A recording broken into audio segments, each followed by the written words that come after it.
From media reports and statements from politicians, you'd be forgiven for thinking that last Friday a Bristol mob attacked a police force just doing their job and doing their jobs with the utmost professionalism.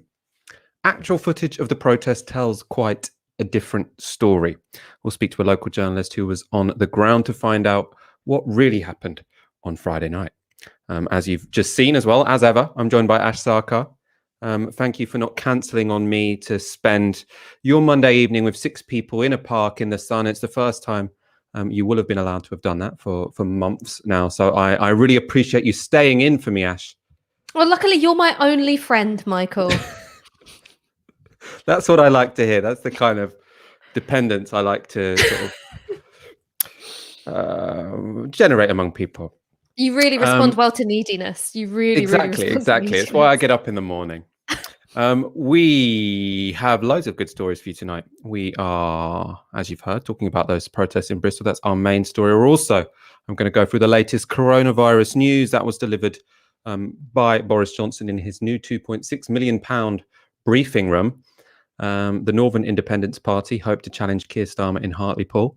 We're going to talk about whether or not he should be worried. And finally, an impressive performance from David Lammy, speaking to a caller who thinks black people can't be English. It's gone completely viral on Twitter. You might have seen it. Really, really worth watching.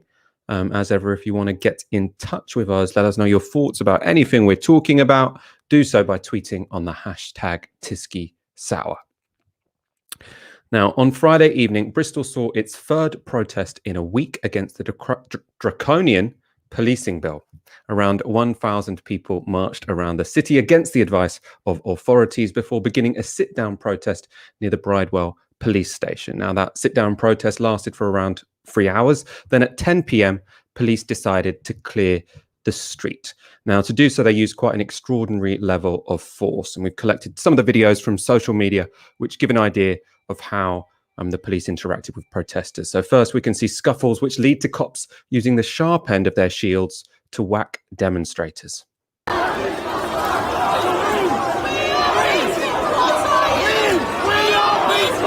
are you? We are peaceful. What are you? We are peaceful. What are you? We are peaceful. What are you? We are peaceful. What are you? We are peaceful. What are you?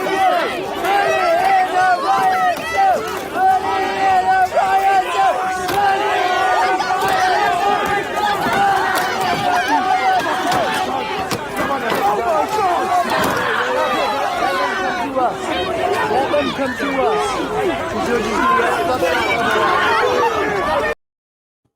So you can see that that's not how shields are supposed to be used. A shield is supposed to protect you. They were using it, to jab people. The end of it looked incredibly painful, actually. And they also rammed people with shields, pushing them to the ground.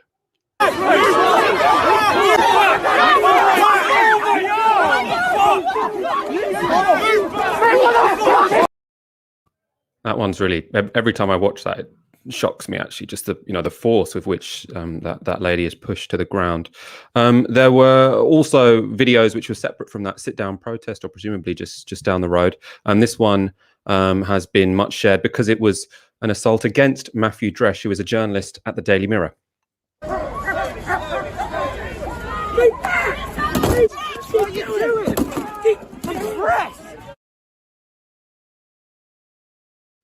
And there's another video now we can show you of them assaulting someone else who appears to be a journalist.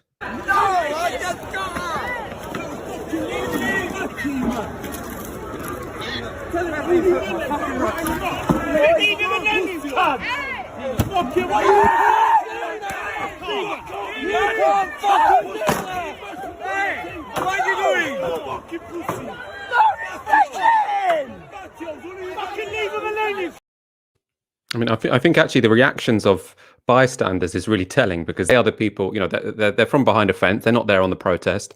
You can imagine they're fairly neutral bystanders, and they're looking at that, and they know who is applying force there, who is being unfair in that situation. And they were telling the cops to get off that person. A few more for you. We've got one of them. Another. This is a really horrible one again. Actually, they've got someone who's on the ground, and they're using a baton against them, even though they're already on the floor.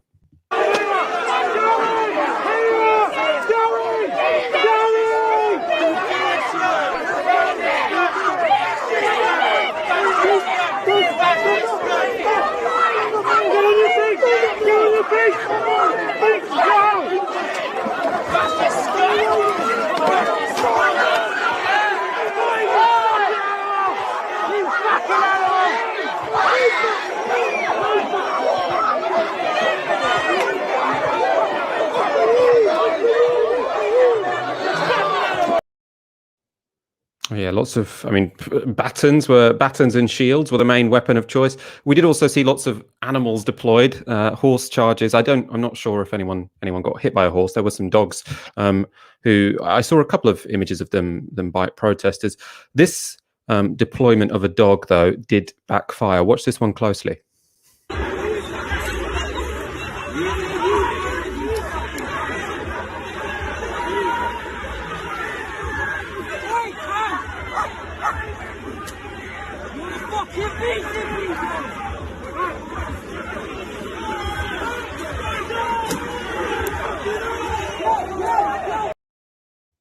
It was that protester's lucky day, because just as he was getting arrested, the police dog bit the policeman, arresting him. A couple of pictures for you. This is the aftermath of the protest. These are the kind of injuries which people suffered at those protests. You can see they're huge, enormous bruises. So clearly, some real contact made there. Either that's someone falling on the floor or someone getting hit with something. That clearly looks like a baton there on the shoulder. And finally, to make it, I suppose, clear where all of this emerged from, we've got a short video of the demonstration before the scuffles broke out, if that's how we want to put it.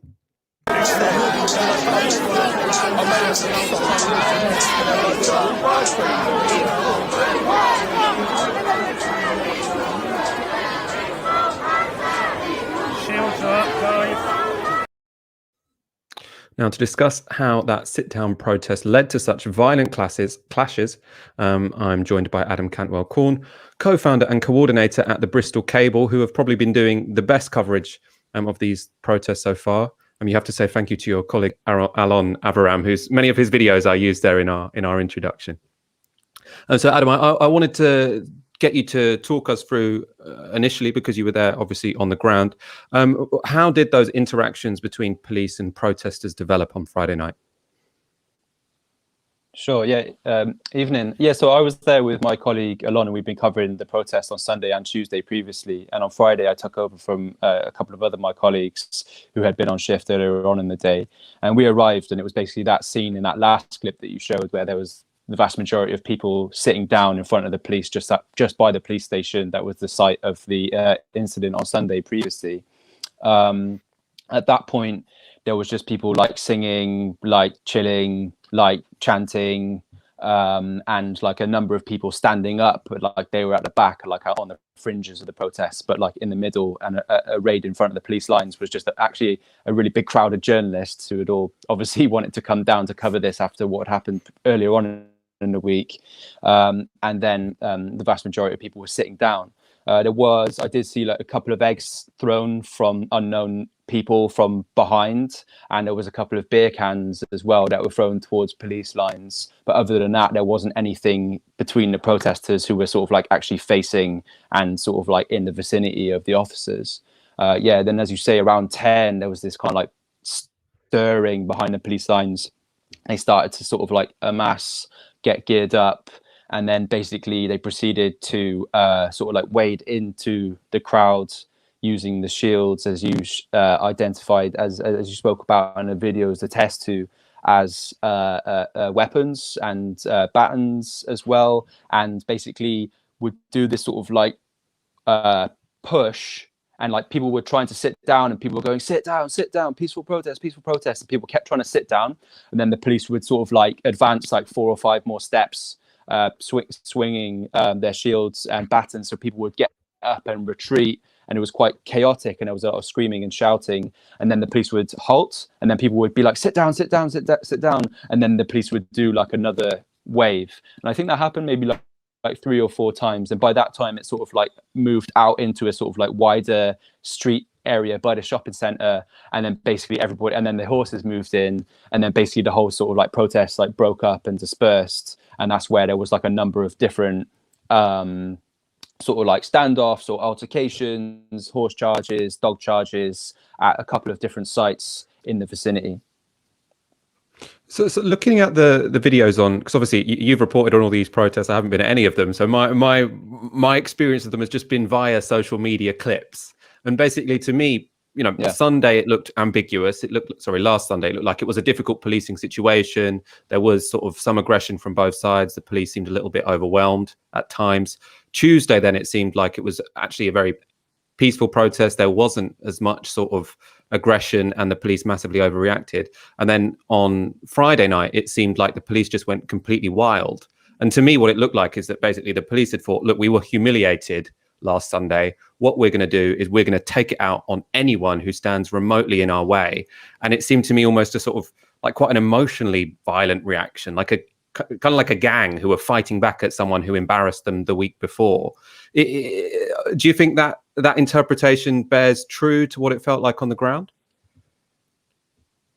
I mean, I can't say like obviously like what the police were thinking as like an organization or as the individuals there, but it certainly was the case that on Tuesday and on Friday that there was no meaningful resistance apart from completely passive resistance in terms of like people sitting down with their hands in the air. As I said, there was a couple of eggs and a couple of beer cans thrown towards the police lines as at that moment that people were sitting down for the several hours before that. And then I think what ensued then basically, and this is obviously the justification or part of the justification alongside the coronavirus restrictions that the police used to move in that fashion. And I think kind of like what happened is that they used that justification, but then a lot of it was kind of like a sort of collective punishment type situation where like people were sat on the ground and a vast majority of people not involved in anything that could be meaningfully described as a threat were then obviously on the receiving end of quite significant physical force. And then later on, it did go into scenes that were more like on Sunday, where there was like fireworks thrown at police lines, rocks thrown at police lines, and much more confrontational actions by some of the protesters. But by that point, this seems like the crowd had been broken up and also decreased in quite a lot of size. I think probably a lot of people did get injured and or shocked and scared and decided to leave. So it was interesting. You opened it. You opened it by saying, you know, with the police with the utmost of professionalism, and I think this is an interesting point because I had a conversation with the superintendent on BBC Radio 5 on Saturday night about what happened on Friday, and I said, "Do you accept that the police were using the shields as weapons?" And he said, "Yes, I do, and that's a totally legitimate and sort of like legal thing to do if the officer can justify that use of force."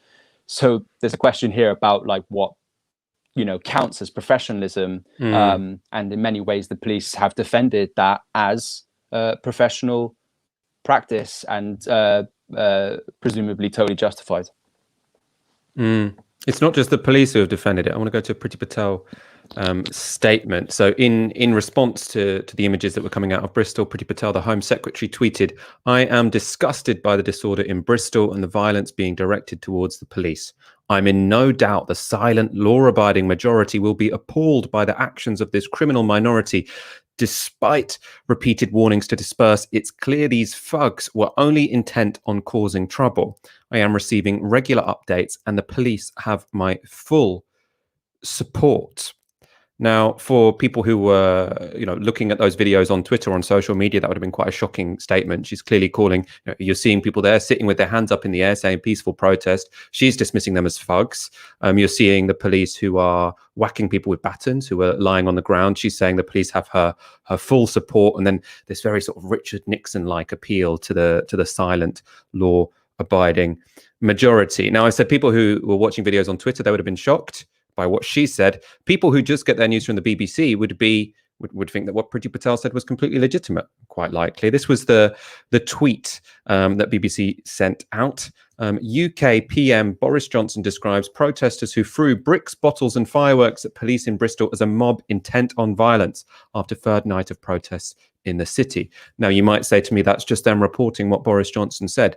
The important context here, that's the only tweet the BBC sent about that protest. And in fact, more importantly than Twitter, actually, that's the push notification they sent out about that protest. So anyone who has the BBC app on their phone will have got a message or a notification which says that the protesters threw bricks, bottles and fireworks and can be described as a mob. The BBC, as I said there, they're leading with what people have said. If anyone took time to go to the report, it was equally, unbalanced, I'd say. So this is from the BBC website. If you click through on that article I've just shown you the tweet for, the protest had started earlier in the day on College Green before moving during the evening to Bridewell Police Station, the scene of disorder on Sunday. Police in riot gear blocked access to the road and protesters sat in front of them in response. But officers moved in after 10 p.m, after the atmosphere changed and people became physical. So people became physical. That's showing us that, yes, it was the protesters who first came into contact with people who got physical. And then it says, footage showed police in riot gear using shields to push protesters back. And then a couple of comments from the police chief. Now, I want you to focus on that. Footage showed police in riot gear using shields to push protesters back, because I've just shown you a load of videos where that's not actually how they were using shields. Let's take another look at how police were, in fact, using those riot shields.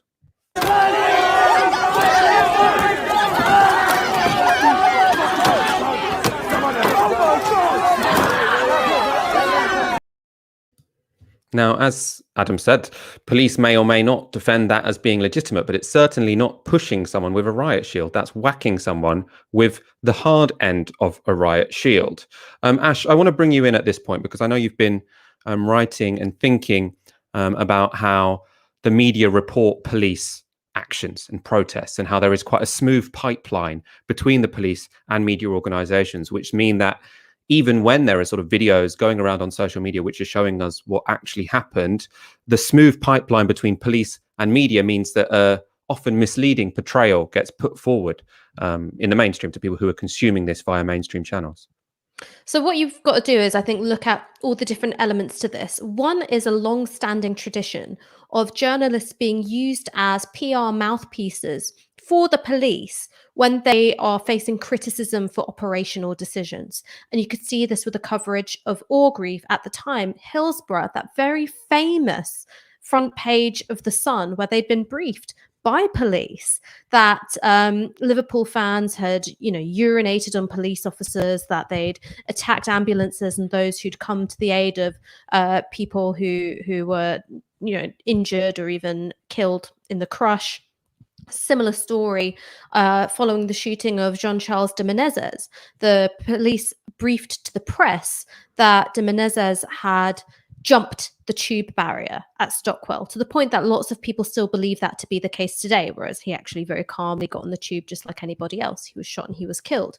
Mark Duggan, when he was killed in a hard stop in Tottenham nearly 10 years ago now, there were reports to the police, again, from the reports to the press by the police, again, telling quite lurid stories of a shootout that Duggan had fired at police first and then they'd fired back, and that's how he was killed. No such thing happened. In fact, the gun was not in his possession on his person at the time the fatal shots were fired. Ian Tomlinson, when he was killed at the G20 protests in, I can't remember, it was about 10 years ago, the next day, there was a double-page spread saying that this man had collapsed of his own accord. No mention of Simon Harwood, the police officer who struck the blow to the back of Mr. Tomlinson, and that they were pelted with missiles as the police tried to save his life. Again, no such thing happened. There was a bystander who happened to be a nurse, and they were, in fact, inhibited from administering first aid to Ian Tomlinson. So this is a pattern of briefing from the police directly to the press, and it is often misleading. Now, we saw that when it came to the coverage of the previous Sunday night's protests, where there were these stories about the police having suffered broken bones and a punctured lung. And it turns out none of that was true. There were no broken bones, there was no punctured lung, and still the police have not made clear how or why that incorrect information made it to the press. And despite the best efforts of some people in the media, the Guardian's Damien Gale, trying to do the Lord's work here, as well as, more obviously partisan figures like Owen Jones, the correction of the untruth has had nowhere near the reach of the original lie. And that's because there are a lot of people within the media who are scared of sullying their relationship with the police, because there is a reciprocal arrangement between the press and the police. On the one hand, you've got the journalists who are used as PR mouthpieces, but on the other hand, they require these quite good and chummy relationships in order to be first on a breaking news story. And so there is a kind of you scratch my back and I'll scratch yours arrangement between journalists and the police. The leaking of information by police to journalists, again, is something which is commonplace. So it means that when the police have done something dreadfully wrong, like lie, or even indeed assault a journalist, as we've seen from the footage, that Mirror journalist being assaulted in Bristol just the other day, you don't have nearly as much condemnation or skepticism on the part of journalists, because it could sour those relationships which they rely on. And then I think there's another aspect to this, briefly before I move on, which is the impact of anti-leftism. So you can see this, and I'm sure we're going to talk about some of the response of, quite reactionary figures like Ian Austin. There are people who hate the left so much that they refuse to countenance the idea that there are people who are on the left or could be perceived as being on the left who might be being treated unfairly, whether that's being treated unfairly by politicians, whether that's being treated unfairly in the press, or indeed if it's having the living daylights kicked out of you by police and being assaulted by baton and by riot shield. And that anti-leftism suffuses the political framing that the press choose to adopt when covering these matters, because your starting point is that people who are on the left are illegitimate players on the terrain of politics. And so when you've got something which I think is quite morally cut and dry, seated peaceful protesters being chopped in the head by riot shields, there's an unwillingness to elevate those images to the kind of prominence they deserve, or give them the robust criticism that they deserve as well. And again, that anti-leftism then feeds back into the need to cultivate good relationships and access to police forces, and also politicians who share the same viewpoint as those police officers who are batoning protesters in the head. I mean, you mentioned that Ian Tomlinson example, really important one, where the police put out basically a message which was a complete lie, and which did get found out. And actually it got found out by especially The Guardian put a lot of work into that. Paul Lewis, one of their journalists, did lots of reconstructions of CCTV footage and phone footage that people had taken on their phones, saying that I was a little bit disappointed by the way The Guardian sort of reported on this protest, because they led essentially with a similar line to the BBC. They led with what Boris Johnson said about the protest. So this was the first tweet from The Guardian on that night. Boris Johnson: Bristol kill the bill, protest violence is disgraceful. And I just think the first thing you report shouldn't really be Boris Johnson's perspective on something. Later on in the night, they did report on the journalist who got hit. So then you can see police under fire for assault of journalist at Bristol protest. I want to go to some of the commentary which has come about after this protest. So as Ash mentioned there, Ian Austin was probably the character with, let's call it, the grossest response to these protests. So Ian Austin, if you weren't aware of him, he was a Labour MP. He is now chair of Mainstream UK, which describes itself as a new cross-party campaign to combat extremism in public life. He campaigned against Jeremy Corbyn in 2019 and afterwards, coincidentally, got a peerage from Boris Johnson, the person he'd helped put into Downing Street. Now let's take a look at how he responded to the violence that we saw on Friday night. So Ian Austin, Lord Ian Austin, as it says in his Twitter handle, completely with the police in Bristol after rioters attacked, tried and seriously injured police officers last week and tried to invade the police station. It's not surprising they're taking a robust approach. Support our public service workers. Then Robin Gray, a Twitter user, replies, perhaps you missed that the police chiefs already apologised for misleading the public last week about the seriously injured officers. There weren't any. Beating up innocent peace protesters is not a robust approach. It is a disgrace. To which Ian Austin responds, I hope they didn't damage their shields and batons. Now, he is the chair of an organisation which he himself set up, which, by its own approximation, is set up purely to combat extremism. And now he's celebrating police batoning peaceful protests. He did delete that final tweet. He presumably had some shame, or maybe someone who he is associated with said, you've got a bit too far there, mate. You should take that down. I speculate. I don't know why he deleted that. I want to show you, though, one voice of reason in all of this. So we've obviously seen lots of police behaving very badly here. Michael Barton, who is the former Chief Constable of Durham this weekend, though, told The Guardian about his opposition to the policing bill. I thought he came across very, very reasonably. So he said, "I'm not in favour of even more restrictive measures. Surely after an historically unprecedented year-long curfew in peacetime, the government should show some common sense and gratitude for such incredible forbearance to allow civil liberties to once again flourish. Or are they happy to be linked to the repressive regimes currently flexing their muscles via their police forces?" Fortunately, in the UK, we are not a paramilitary-style police force, but these powers dangerously edge in that direction. Police chiefs will be seen as the arbiters of what is and is not allowed when it comes to protests. Democracies thrive on protest. This government has condemned what has happened in Ukraine, but those same protesters would fall foul of our new laws. Now, what's super interesting there, I think, is he is saying, look, this policing bill, which would give the police way more powers to say when a protest is and isn't illegal, that's actually not the kind of powers the police want, because they want to police by consent. That's making them a sort of political organ. He's uncomfortable with it. Obviously, the police have been doing that for the past few weeks because we're in a lockdown. They get to decide when social distancing is taking place, etc. Adam, I want to bring you back in. I don't want to pin this too much on you, because I know that you haven't had an inside account of what the police are saying, but just because you've been on the ground, and I haven't, did you get the impression that any of the police were uncomfortable with what they were being asked to do and the role they were being asked to play? Or did you think that, I mean, watching those videos, sometimes I felt like they were relishing it. It was difficult to tell. What was your sense? Yeah, I think it is obviously very difficult to tell, not least because it's like such a sort of like tense and crazy situation. It's dark and everything else.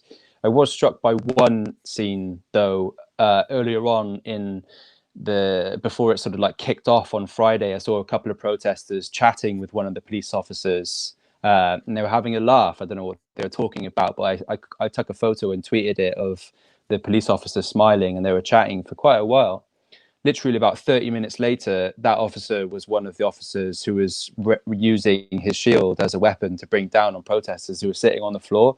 And that to me just sort of like was just a bit, I don't know if it was shocking, but I think it was just like quite starkly contrasting.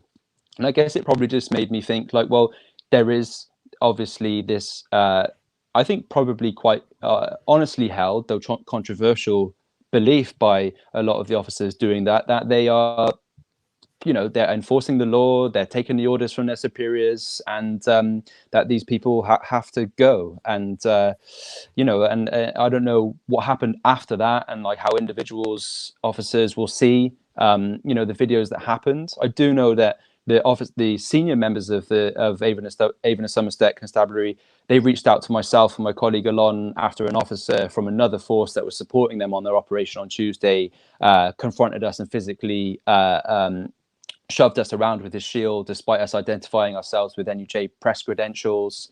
At that point, a senior officer stepped in and said, "Stand down" to that officer. These are journalists, like stand back. And then later on the next day, a very senior officer called both myself and Alon to apologize for that. And they've sort of like made it quite clear that like, the press has a role to play here. So I think there is like an awareness amongst the police, but at the end of the day, and it was reported today by one of the senior commanding officers, they've said that was totally legitimate and proportionate and justified.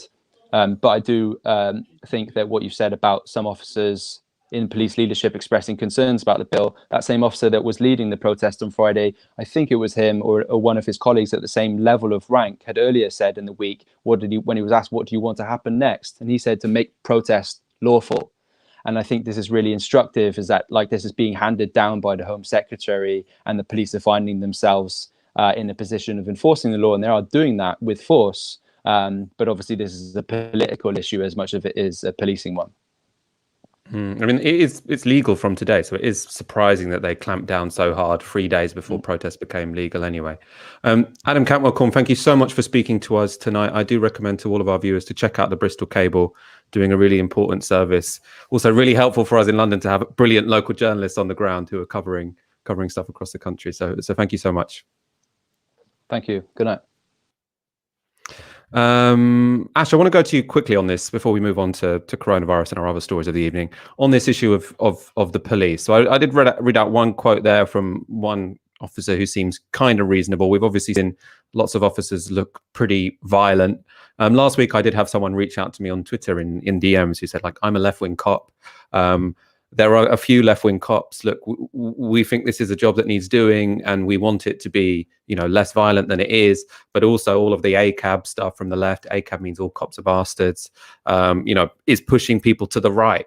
What do you make of the whole? Do we shout all cops are bastards, or do we try and love bomb the people like Michael Barton, who is here saying, actually, we don't want to follow through with the authoritarian tendencies of Priti Patel?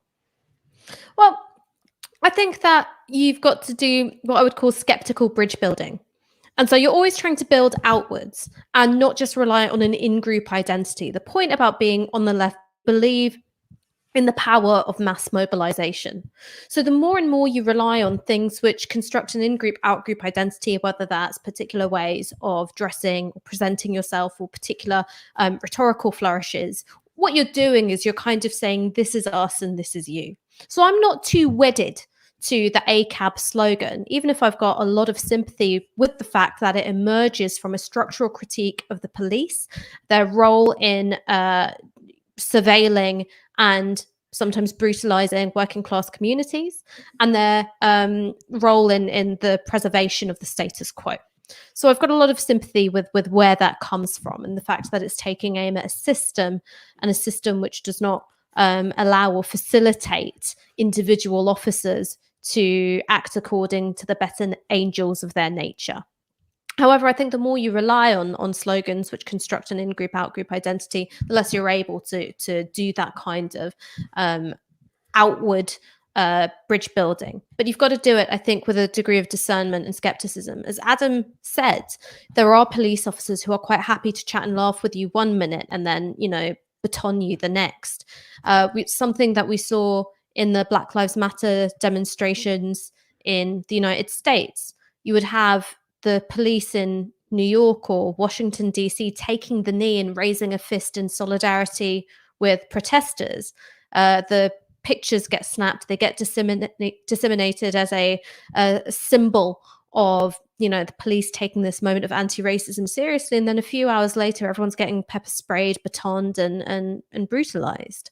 So I think that you've got to, again, be discerning and be skeptical of some of those outward gestures of solidarity, because they can really turn on a dime when it comes to how operational decisions are being taken.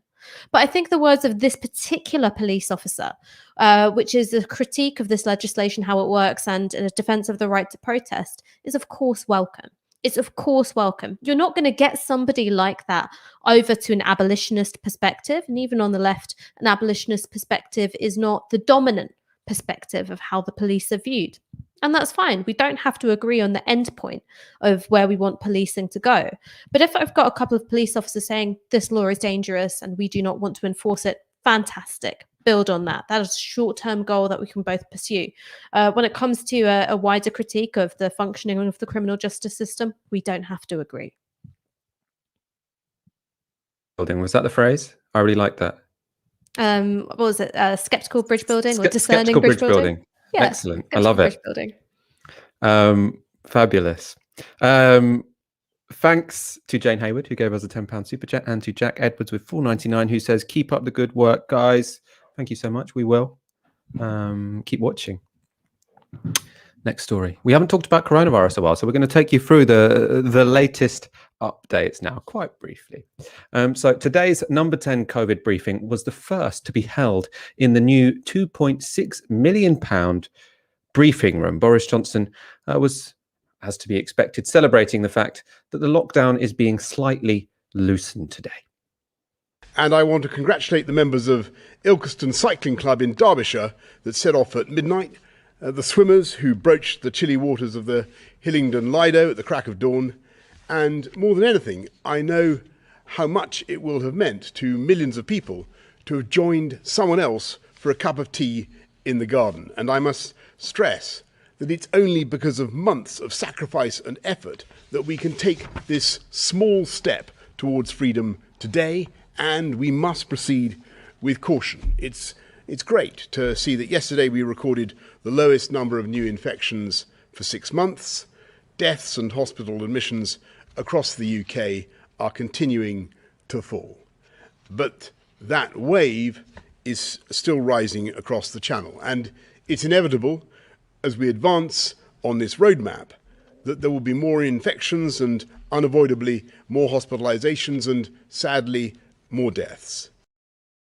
Now, no prizes for guessing that part of that £2.6 million went on huge Union Jacks to go behind the Prime Minister. In terms of what he said, a bit of a roller coaster. It starts off with sort of twee, folksy, you can go cycling now, you can go swimming, also more people are going to die. I don't think anything he said there was untrue. There was some good news. I suppose the conference today was mainly good news. There is mainly good news when it comes to COVID-19 in this country right now. So as Johnson said, the good news is that cases are way below what they were. They have currently plateaued, which has some people worrying. So we can see a slide from today's press conference. So you can see they go from around 60,000 per day. That was in the peak in early January. And now we're at an average of 5,257 cases a day. Now that has plateaued. So it was going down consistently, basically until when schools opened. So schools opened, and now instead of cases going down, they're staying steady. Now that's not necessarily a reason to panic. That's what the scientists were all expecting.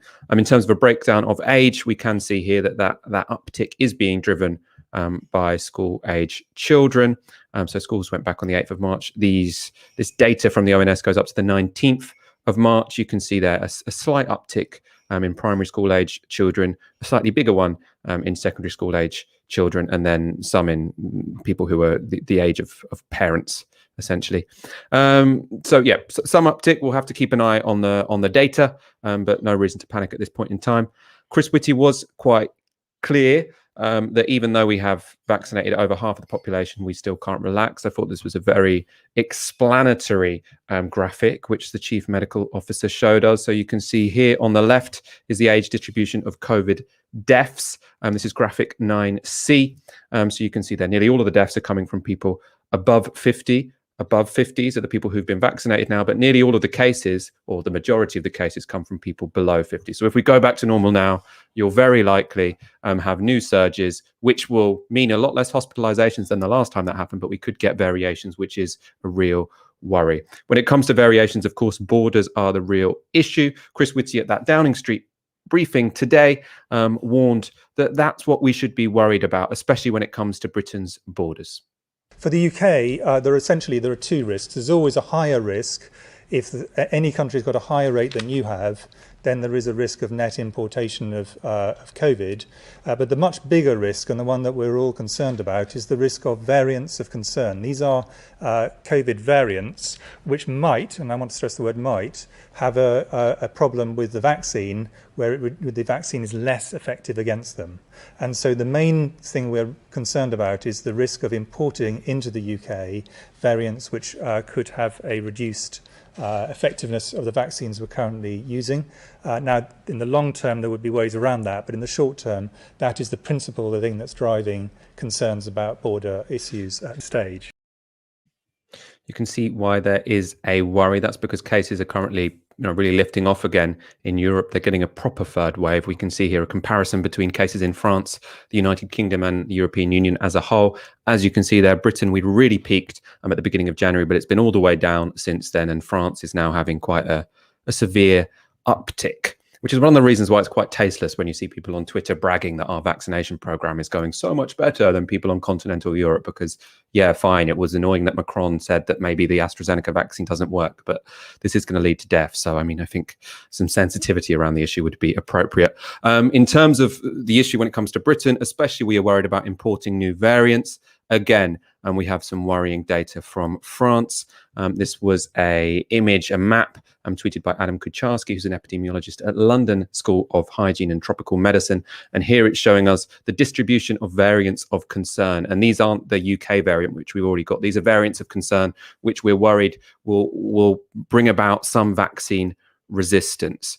So it's the strains which were first identified in South Africa and the ones which were first identified in Brazil. And you can see here there are parts of France where over 30% of new cases are one of those more vaccine resistant strains. Now it's important to say they're not completely vaccine resistant. It's not the case that if you get that strain, it doesn't matter whether or not you've had a vaccine, but they will be slightly less effective, which is why we probably should have more strict border controls than we currently do. As it stands, when people arrive in the airport, everyone I've spoken to who's arrived in Britain recently has said, one, there's huge queues by the passport office. So you've got a bit of a super spreader event inside the airport. And then unless you're from, well, actually, even up until very recently, even if you're from one of the red zone places, you get on public transport to go home, right? Actually, not the red zone ones, because then you'll go straight to your hotel. But if you're not in those red zone ones, which includes France, is not in the red zone, then you'll get on public transport to go home, which is a lot of opportunity for leakage of these new strains.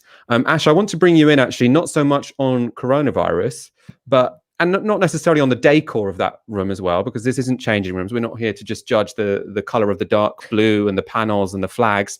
But the fact we are seeing this new briefing room is because the government has a plan to have 3 times a week a briefing with their spokesperson, Allegra Stratton, on television. It's the first time it's happened. We've always had a rule in this country whereby civil servants don't speak directly to the public.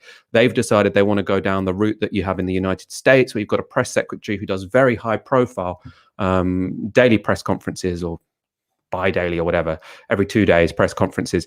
And they're going to bring that here. Do you think it will work in terms of, I mean, presumably they want to introduce this to improve the popularity of Boris Johnson and the government?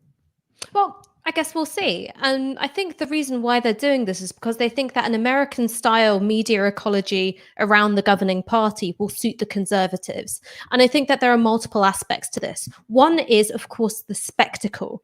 So you move towards almost more presidential imagery around Boris Johnson, and the idea is that it kind of puffs up his status.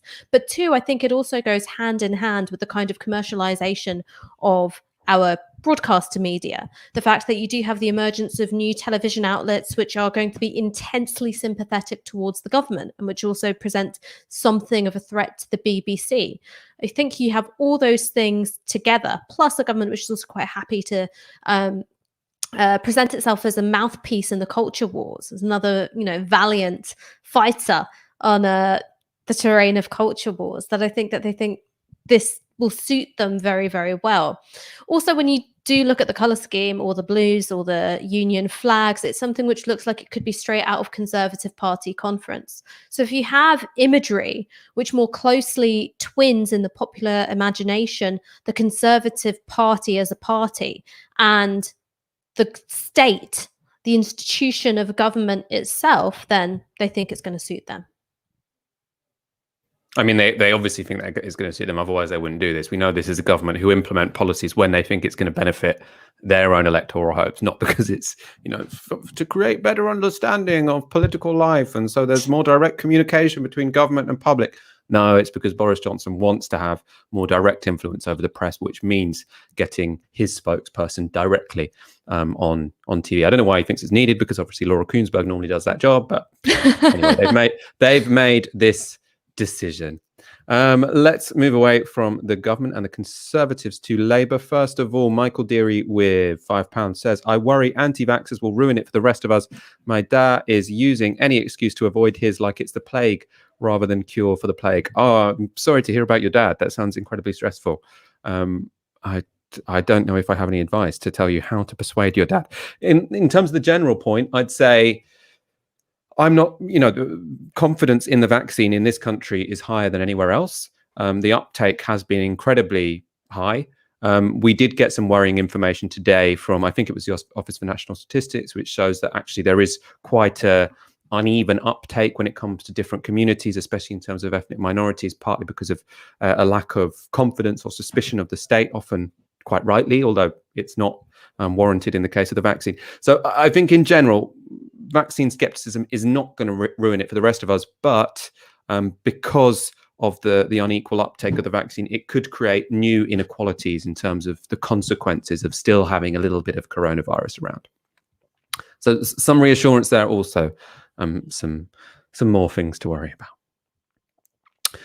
Now, problems are piling up for Keir Starmer. His approval ratings are now strongly in negative territory. As you can see here from YouGov, 45% of voters told the company he's doing badly, only 32% well. And you can see the direction of travel there. It was very much in positive territory back in May, in positive territory all the way up to January. And since then, it's completely flipped. The country now think he's doing a bad job. On top of that, people within the party aren't very happy. So on Sunday, The Observer reported that MPs believed Starmer lacked grip over the party. An unnamed MP complained to the paper that he and his team lacked direction, or more than one MP. Also on the weekend, Starmer learnt that a former Labour MP would be standing against the party in the key upcoming Hartlepool by-election. Thelma Walker was Labour MP for Colne Valley between 2017 and 2019. But in May this year, she'll be standing for the newly formed Northern Independence Party. Thelma won the party's primary with 70% of the vote. Now, do they have a chance? Difficult to say. I mean, they don't have a chance of winning the seat. What they'd be aiming for, or how they could make a splash, is if they dent Labour's vote share. And it does look like it could be quite a close by-election.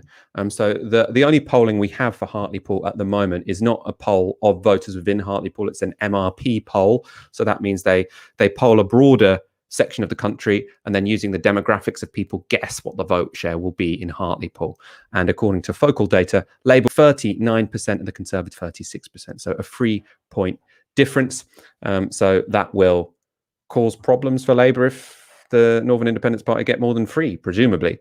There are some people within the party who aren't particularly impressed by the party. So Lee Drennan is chair of North West Labour, commenting on the NIP logo. He said, am I the only one who thinks this Northern Independence Party is a joke? The line, "It's about bloody time," and having a whippet as its party logo come across as ironic or thought up by someone who's never been to the north of England but thinks it sounds like a nice place.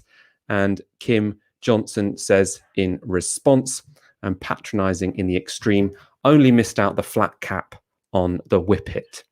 Now, we were going to speak to Thelma Walker today. Unfortunately, there were some timing issues and some issues with technology. We'll get her on the show very soon. But me and Ash will speculate ourselves.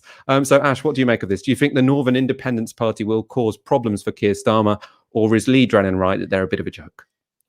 Or are both things true? I'm just intensely aware of how London we both are. I feel like introducing the section of like, this is Chisky South from London, you know, like a BBC broadcast from the 1940s. I mean, look, here's what I find really interesting about the Northern Independence Party, because I'm interested in how political identities get put together. Now, the way in which the North has been constructed, and there's some truth in this when you look at the direction of elections since 2001, is that you had a once robust left-wing vote, a Labour vote, in decline. You have seen a shift of Labour voters to non-voters, and some of those also going towards the Conservatives or indeed the Brexit Party. And the response to that from Keir Starmer's Labour leadership is to triangulate in a rightwards direction. That's how they attempt to deal with that kind of context. Has that worked? Well, you presented the polling. The more the public see of Keir Starmer, the less they're inclined to get behind him. He's facing disgruntled rumbles from his own backbenchers, people saying that he lacks vision, that he lacks a sense of authenticity, and also that honeymoon period amongst the press where really they couldn't heap enough praise on him solely because of the fact that he's not Jeremy Corbyn. That seems to be drawing to a close as well. And he doesn't seem to have that kind of hybrid strategy that Joe Biden was able to pursue, which is on the one hand, persuade the soft edge of the right-wing vote who could come back on your side, and whilst also mobilizing and using your party's left in order to galvanize a grassroots movement. And of course, the United States, it's a different context. So you could have different strategies in different states, but it was that mobilized model which was so devastatingly effective in Georgia. What Keir Starmer gambled is that by alienating his party's left, it's going to be cost neutral. He thinks that, look, our engaged membership was actually detrimental to our electoral chances.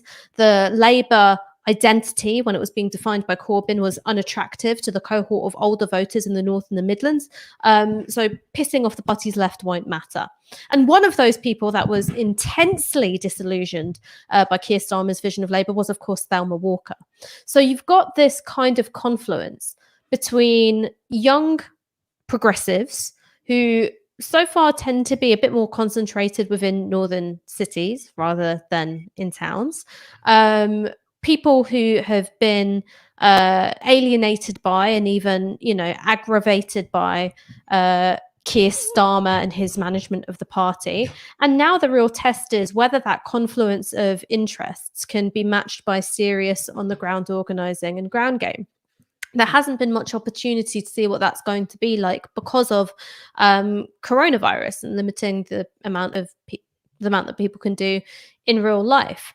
The in-group identity of the Northern Independence Party is really interesting because while, of course, you have to build outwards and be sort of wary of ever believing your own propaganda and your own in-group identity too much, one of the ways in which political movements and parties get off the ground is by constructing a really recognisable and authentic sense of identity. Now, that is something that the Northern Independence Party have been able to do, not because they take their own northernness super duper seriously, but because they're quite willing to do stuff which is kind of ironic and taking the piss, like having, a whippet on your logo, having a social media presence which is, got a foot in the world of shit posting.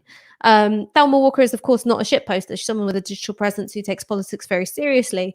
And so how that gets put together and how it's going to resolve itself, it's not entirely straightforward. But I think it's going to be an interesting experiment in creating a counterweight, potentially, to a way of defining politics in the North as just being old, socially conservative, and a bit regressive. This is, active, young, digitally literate Northerners who are trying to do something different. Will it work? Will it translate into a electoral percentage which could make them real competitors in Northern and Midland seats? I don't know, but I'm interested to see. It will be interesting because it definitely gives, it makes the by-election a little bit more lively than it otherwise would have been. I want to go back to the Observer report that I sort of started this segment with, because people within the Labour Party have their own answers to how they can solve the current woes. They're not necessarily ones that we would endorse. This was a comment from a Labour shadow minister in The Guardian. The problem, or to the Observer, the problem is that Keir's team is very inexperienced. We are in a bit of a state. They have spent too much time over the last year trying to appease the hard left on the one hand and being too cautious trying to look like a government in waiting. There is lots of concern in the PLP about Keir's office in general. So they're saying that the reason Keir Starmer is struggling is because he's pandered to the hard left too much. Now, this is a leader who has literally kicked Jeremy Corbyn out of the party, who's sacked the only person from the left in his shadow cabinet, who has consistently refused to stand up for left-wing positions, especially when it comes to civil liberties and social authoritarianism. He's opposed a rise to a corporation tax. How has he pandered to the left? I don't really see how they came to that analysis. But probably more worrying than the fact that that's what a Labour shadow minister said is the defence from Starmer's team seems to be, yes, no, we did spend all our time attacking. Actually, no, their defence, sorry, is that we did spend all our time attacking the hard left. We've done the right thing. So allies of Chapman and McSweeney, this is from The Guardian as well, from The Observer, say critics have seriously underestimated the work they had done to save the Labour Party since Starmer took office. They have spearheaded an overhaul of the party's structures in the wake of the factional fighting that took place under Jeremy Corbyn's leadership. And they go on.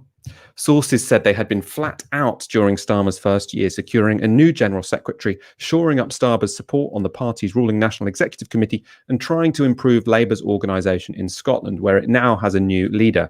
It might be subtle what they do, but they are ruthlessly effective, said a party source. An incredibly important part of our strategy has had to be fixing the party. So basically, Labour they're saying, they were pushing back against the original MP because they're saying we haven't pandered to the hard left. Actually, the reason we're doing poorly in the polls is because we spent all of our time attacking the hard left. And so when you say we're doing badly, you're misunderstanding what we're about. What we're actually about is taking back control of the party. We don't care about the polls. That's the message I get from that.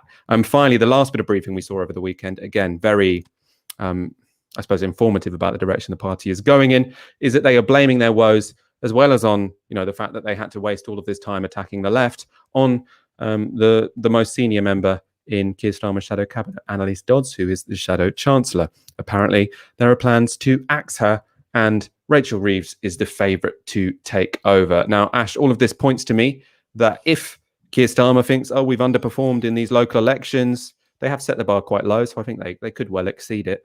But if there are any failures in the near future, they're going to blame them on the left and they're going to move further to the right. Is that an analysis you share? Well, yeah, that's absolutely going to happen. And it's something, Michael, if you read my cortado on a Friday morning, you would know that I've been predicting for quite some time that there would be a panicky reshuffle, perhaps in the summertime after the local elections, depending on how they go. And you are going to see almost like the return of the repressed in Freud. You're going to see perhaps Yvette Cooper, Hilary Benn, these figures from Labour's right, as Keir Starmer tries to rejiggle the balance of power, which means that he can still stay leader. It's probably not enough numbers or discontent amongst the PLP in order to trigger a leadership contest, but he's going to be worried about his position. You could see this in terms of the negative briefing, which has been coming out about, say, Annalise Dodds. Annalise Dodds, who is the Shadow Chancellor, who had, as she entered the job, something of a favourable reputation amongst some of the parties left because she'd been quite close to John McDonnell. Unfortunately, in that coming up to a year that she's been in that position, she's just not been allowed to say anything interesting, like at all. Her media performances, other than the first one she did when her daughter came barging into the room, and that was really memorable, have been defined by kind of saying nothing, doing nothing, not making any big promises. And when your counterpart in the government is Rishi Sunak making all sorts of very splashy spending promises, whether it's ones that we approve of like furlough or ones which are a bit more misguided, like Eat Out to Help Out, you know that you're not fighting the same old Conservative Party anymore, and that also they're willing to take positions like on nurses' pay and U-turn at times which are inconvenient for the Labour Party. They're willing to also do things which will trip up a Labour Party which is triangulating rightwards in order to look moderate and look sensible. So that's something which has really worked to her disadvantage. But where does that political orientation come from? Where does that strategy come from? Well, that's from Keir Starmer and the advisors which are around him. So I don't think that getting in, the kind of old bones of the Labour right into the shadow cabinet is going to make much of a difference. And the problem is about the Labour Party is that often they're so concerned with shoring up their own jobs within the party that they're not that concerned with galvanising a movement that could win an election. And I think that it's going to be that same old story. But yeah, reshuffle on the cards, have been predicting. Read my newsletter, Michael. Most of the time. I definitely read it last Friday. It was really good, about the teacher showing the students the image of Muhammad, or the portrayal of Muhammad. Do read Ash's cortado, even if it does seem like there maybe were a couple I missed this week, and I am very much ashamed that's happened, and I've been found out live on YouTube. And we've got 2,200 of you watching. Only 600 of you have hit the like button. So do that. Hit the like button. It helps us in the algorithm. It means more people watch the show. Now, it's common to hear people describe themselves or be described as Black British, but can you be Black and English? That was a discussion prompted by Labour MP David Lammy on LBC today, and he had an interesting and challenging conversation with one caller. Let's take a look. You keep saying that you are African Caribbean, which is fine, but how can you be African Caribbean and English? I couldn't be African. I'm English, but I certainly could not call myself African Caribbean. You could be Irish, though. You could have Irish. No, I'm not Irish. Yeah, I'm but not you could Scottish. be. You could be. No, I'm not, because I have looked my name right the way back to the Middle Ages, my maiden name, and I'm Anglo-Saxon. Great. But you will never be English. You are African Caribbean. But why will I never be English? Because you're African Caribbean. Now, the caller there is saying that it's impossible for David Lammy to be English essentially because he's black. That also includes his children. And she's saying even though Lammy was born in England, even though his children were born in England, they can never be English. That's a position she's putting forward, and not in a very sensitive way. She's saying you can never be English because you're African Caribbean. Let's see how David Lammy responds. Britain, 400 years ago, started going out into the world. It colonised and conquered a lot of the world. A lot of the world has ended up coming back to the mother country. My parents were part of that generation who came from the Caribbean. When I took a DNA test, I actually had Scottish in me, probably because as a result of that, someone somewhere, frankly, got their leg over with one of my ancestors, and I've got Scottish blood running through me. I said that gently, but it could have been horrendous. Let's be clear about that. And here I am, having grown up in this country, have been born of this country. And actually, the truth is, it's a myth that there's one English ethnicity. There's not, because England has always been a country in which Huguenots, Danes, all sorts of people have passed through. So when you say you are English, I'm not saying that doesn't mean something to you and matter hugely. It does. Because there are probably, as you put it, years and years, hundreds of years of experience of that. But it is to say that for me, the fact that I was born here and the fact that my sensibilities are English mean that I want to claim that heritage as well. Now, that was such a good argument. It was so well put. It was also really respectful of the person who was calling, who hadn't been particularly respectful towards him. So he's saying, look, if English heritage to you means that you have had members of your family living on this particular island for years and decades or whatever, that's fine. That's your English identity. But there are plenty of English identities which don't involve that. And actually, that has always been the case. So he gives the example there of the empire. And he's saying that, look, it is the case that people have been English in various different places and in various different contexts. And I can be English even if the backstory is slightly different to yours. I thought it was really impressive the way he put that. Let's take a look to see if the caller is convinced. Now, I'm very comfortable saying I'm British, black British. Of course I am. And I'm very, very proud. No one could say I wasn't, because I talk about it all the time, about my Caribbean roots. And I know the Caribbean very well. But it's to say that I'm English. Sorry? What? You're British, but you're not English. Well, that's the point I think you're making, and I'm disagreeing with that. Tell me, what do you think? What do you think? If I was born in the Caribbean as a white person, I certainly wouldn't call myself. Yeah. Well, I'm afraid Caribbean. you obviously have you ever been to the Caribbean, Jean? I haven't. No, I haven't had the fortune. Well, then you probably don't realise that in countries like Barbados, there are significant white Caribbean populations who have been there for hundreds of years, and they are significantly more Caribbean than I am.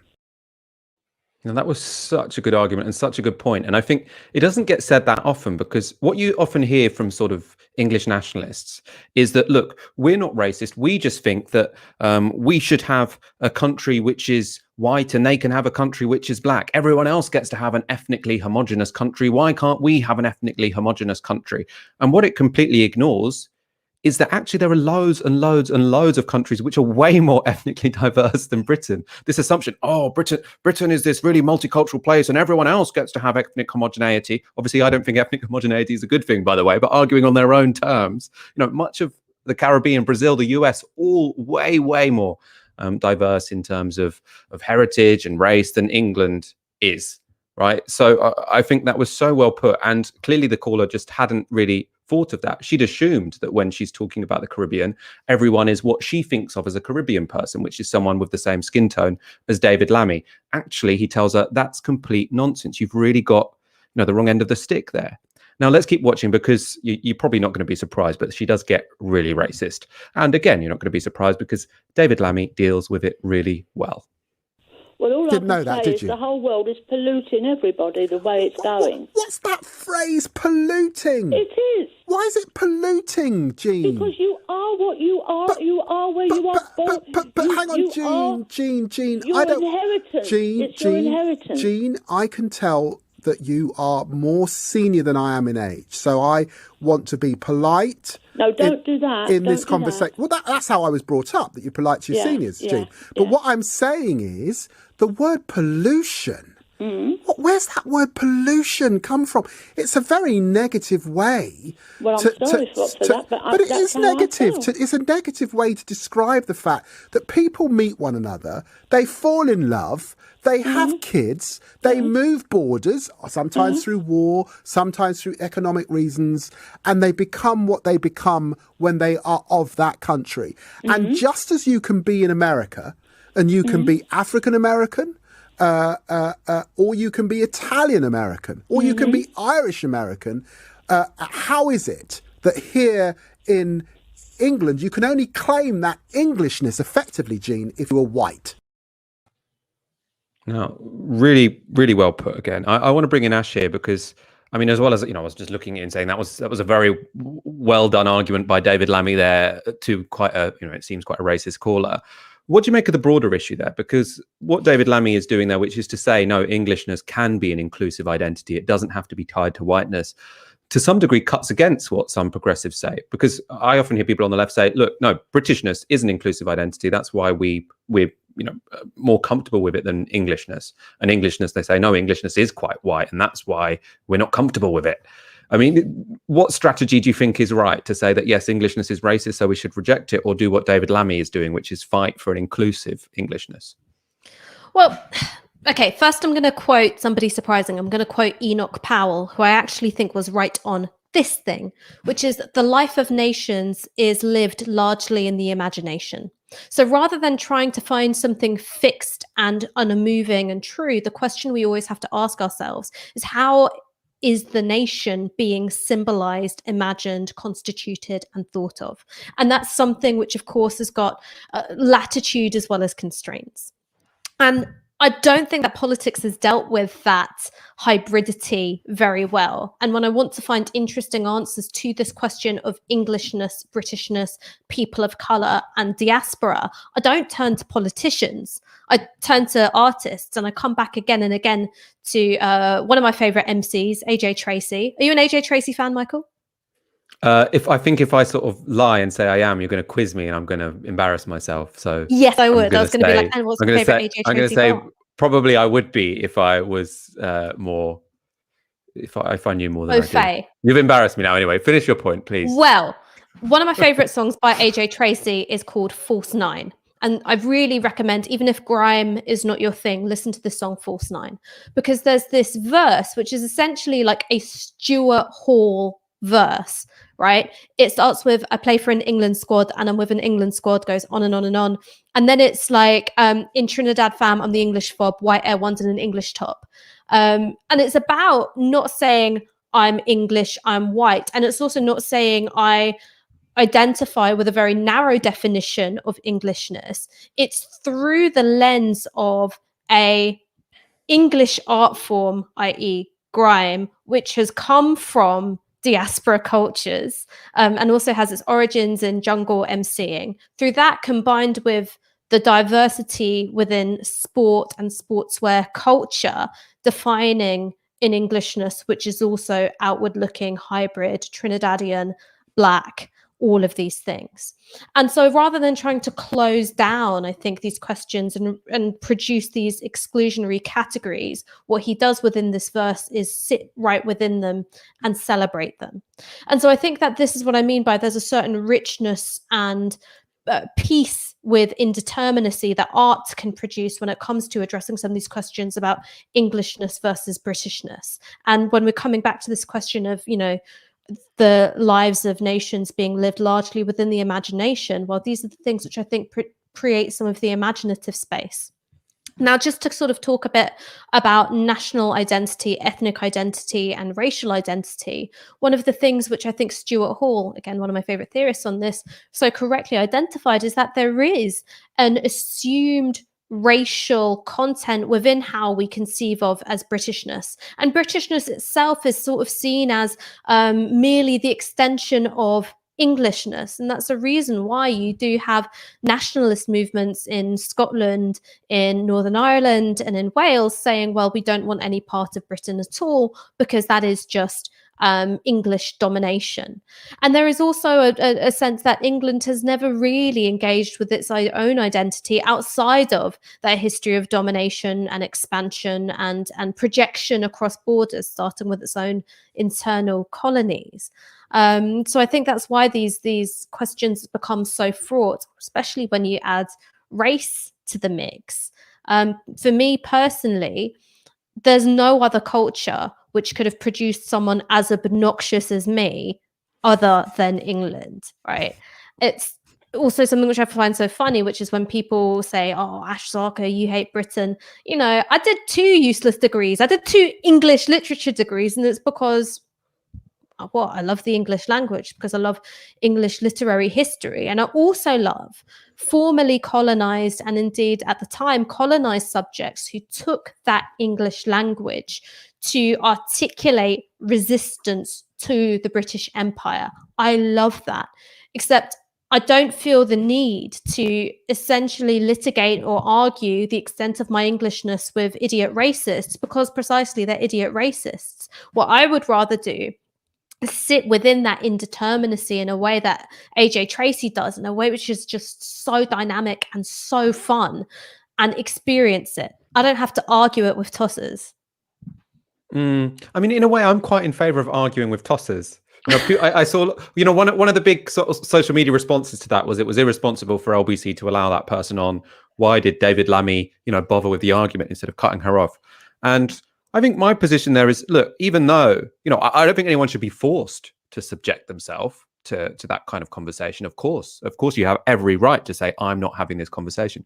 But if someone like David Lammy does want to have that argument publicly, I think, you know, all power to him, because the caller there wasn't actually a marginal person. I think she was probably expressing quite a reactionary view, which many people in the country share. And by having that very persuasive, very sensitive conversation between David Lammy and that caller, I think maybe he did persuade some people. And I think that probably, you know, is a good thing. So I can see why it's an uncomfortable position for someone to be put in. But the way he did that, I think probably was, you know, did more good than harm. You're watching Tysky Sour on Novara Media. We go live every Monday, Wednesday, and Friday at 7 p.m. We also put videos out every day. So do subscribe to our channel. Now, that conversation between David Lammy and that caller it was interesting, because whilst she clearly had some reactionary views, and the style of that conversation with David Lammy sort of came across to me, at least, as quite racist. But what she's saying is actually kind of in line with the census, bizarrely. So the sort of the government categories when it comes to ethnic minorities and what you fill in when you fill in the census when it gets delivered through the door. I'll show you the categories now. This is from the government website. You can define yourself in Britain when that census comes through the door as white, English, Welsh, Scottish, Northern Irish or British, white Irish, white Gypsy or Irish traveller, and white any other background. You can then categorize yourself as mixed or multiple ethnic groups, which includes white and black Caribbean, white and black African, white and Asian, or any other mixed or multiple ethnic background. Then we can go on to the other categories you can define yourself in: Asian or Asian British, and then you've got Indian, Pakistani, Bangladeshi, Chinese, any other Asian background. And then you've got black African, Caribbean, or black British. Then you've got African, Caribbean, any other black African or Caribbean background, and then any other ethnic group, which is Arab or any other ethnic group. So the caller is actually on one level in line with what the government is saying, because the government don't have a category which is to say your ethnicity is English and black. English is a subcategory of white in the census. And I've seen sort of David Lammy tweet about this, where he's sort of complaining about this, because he's saying, I think it is a bit exclusionary that I can't define myself as white English, and that English is a subcategory of white. I don't know, Ash. I mean, in a way, I'm sure you probably don't think these are, you know, the most important issues when it comes to racial identity in Britain. But, you know, it is interesting, isn't it, that whilst you can listen to that call on LBC, which most people read as that's an incredibly reactionary person, actually what she's saying is kind of in line with the British government. Well, so this is where we've got to get into again, race, nation, and ethnicity, and think about where these things start to blur into one another. So when we talk about ethnicity, we're often talking about place, we're talking about culture, and we're talking about language. Now, it is absolutely ridiculous to think that you can have a conversation about place, culture, and language without getting into the social construction of race, because in lots of ways, race is invented as a way to explain culture as being hereditarily transmitted. Race doesn't always exist as an idea. And really, my hot take is that it gets invented roughly between 1492 and 1609. But that's another story. But it means that when you're trying to think about something like ethnicity, which has these mutable, changeable characteristics, like language and like culture, you end up finding it folding back on itself. And when you've got an institution of the state, which is having to categorize people and also relies on these categories in order to organize, police, and monitor people, well, of course, you're going to end up in these really sticky situations. Or if you ask anybody, practically works for the government, hi, I'm Asian. Does that mean I'm not English? I was born here. It's the only language I speak. It's the football team that I swear at. They'll go, no, of course you can be. Of course you can be. But it's that liberal open-mindedness and tolerance is at odds with these categories because these aren't rational categories in the first place. You know what? We're not moving away from the discussion of ethnicity and categories because there was one more big news story today, and I need your opinion on it, which is that we're now getting rid of BAME.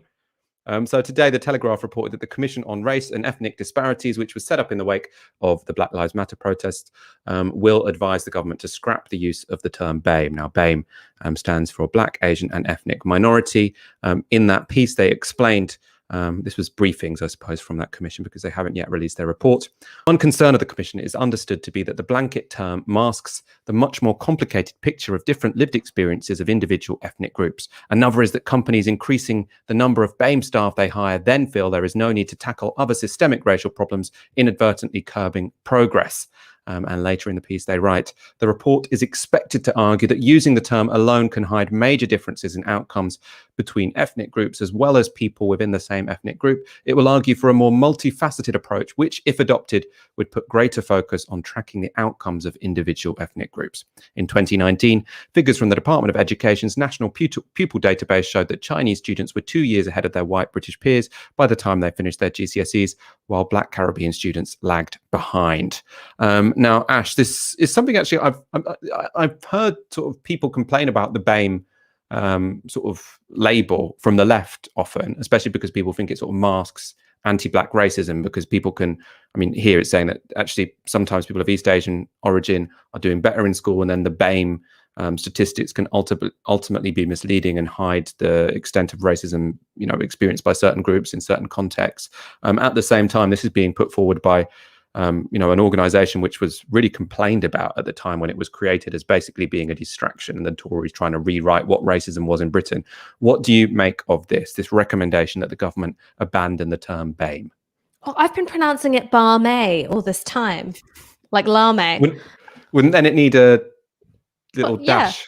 Ethnicité, you know, just to sort of make it a little bit more fancy. I mean, so look, I think that BAME has been used by scoundrels to conceal inequalities. So for instance, when you have organizations and universities talking about how good their BAME representation is, often what they're concealing is the exclusion and marginalization of particular groups within that framework. And this is because race does not exist separately from class. It does not exist separately from immigration status. It doesn't exist separately from geographical disparities. It's tightly bound up with all these things. So one, for instance, and this is how you get into model minority myths, you have certain ethnicities who are not disadvantaged in the same way as other ethnicities being used as a kind of, well, look, we're so diverse.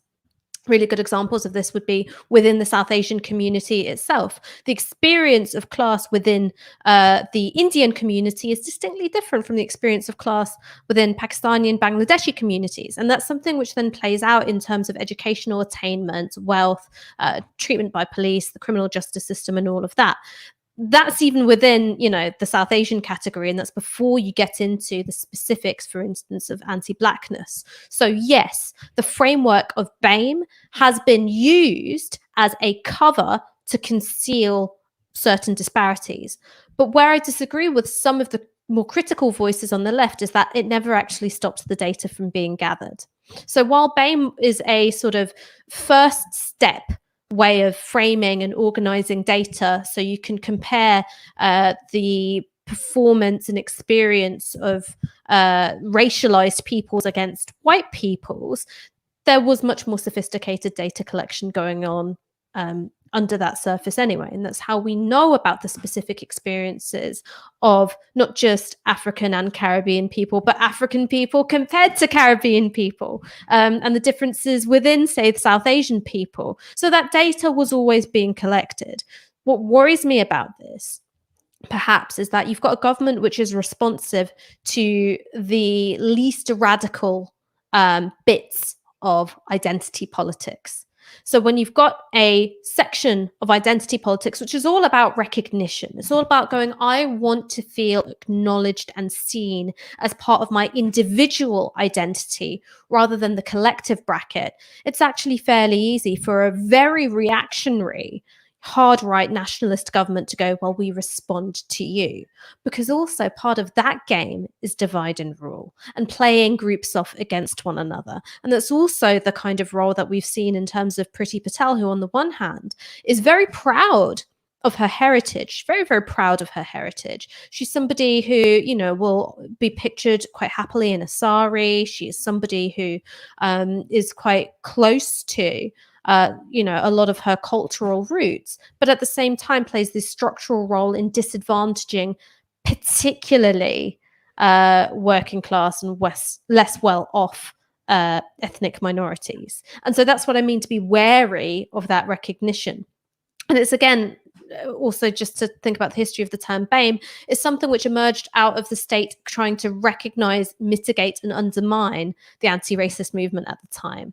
So at that time, you had the bracket of political blackness, which was an organizing tool. It wasn't so much an identity tool, but an organizing tool, used in a way which I think is analogous with the way people of color was developed in the United States. Roughly the same time, you've got these kind of umbrellas going on.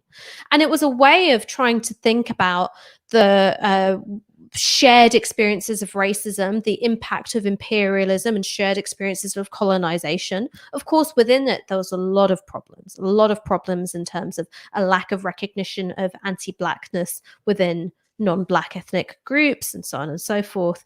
But it was an umbrella term which could galvanize and put together a movement. And the state response to that was to come up with a bracket of Black and Asian minority ethnic. So again, you've got the way in which the state recognizes certain things and changes to have this more individuated recognition of racism in order to undermine and undercut anti-racist collective struggles. It's super interesting. It's going to be super interesting to see when the Commission on Race and Ethnic Disparities comes out. What's the sort of broader argument that this government have put forward? Ash, Sarkar, it's been an absolute pleasure speaking to you this Monday evening. Thank you for your comments and your super chats. If you are a regular donor, thank you so much. You make this whole thing possible. Please, if you are not already, please do go to novaramedia.com/support and donate the equivalent of 1 hour's wage a month. I'll be back on Wednesday at 7 p.m. For now, you've been watching Tisky Sour on Novara Media. Good night.